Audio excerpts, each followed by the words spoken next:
नमस्कार मंडळी. आज जायगाव येथे भव्य दिव्य ओपनचं मैदान संपन्न झालं आहे. अनेक रथी महारथी टॉपच्या नंदी मित्रांनो या मैदानामध्ये दाखल झाले आहेत. आज पैलवान अभिजित भैया पवार व स्वर्गीय रणजित निंबाळकर सर यांचा वेगाचा शेवट सर्जास देखील मित्रांनो या मैदानात दाखल झाला होता. सर्जा कधी पळणार, कारण सर्जा गट क्रमांक 1 ते 20च्या आतमध्ये पाळला नाही, नंतर 30च्या आतमध्ये सुद्धा पाळला नाही. त्याच्यानंतर गट क्रमांक 38मध्ये वेगाचा शेवट सर्जा आपला पाळताना दिसला. त्याचा पायरासुद्धा मित्रांनो मला वाटते लखन होता. फॉर्च्युनर मानकरी लखन नाही, दुसरा लखन, तो सुद्धा जबरदस्त पळतो.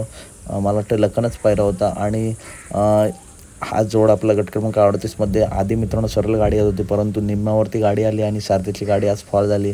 आणि आज पुन्हा एकदा मित्रांनो गाडी फॉल झाल्यामुळे वेगाचा शेवट सर्जाची हार झाली. स्पीड जबरदस्त आहे मित्रांनो, परंतु काहीतरी सर्जाची गाडी फॉल होते आणि आजसुद्धा मित्रांनो गाडी फॉल झाली, त्याच्यामुळे सर्जाची गाड्याला हार झाली. काही नाही, आगामी मैदानात नक्कीच कमबॅक करेल.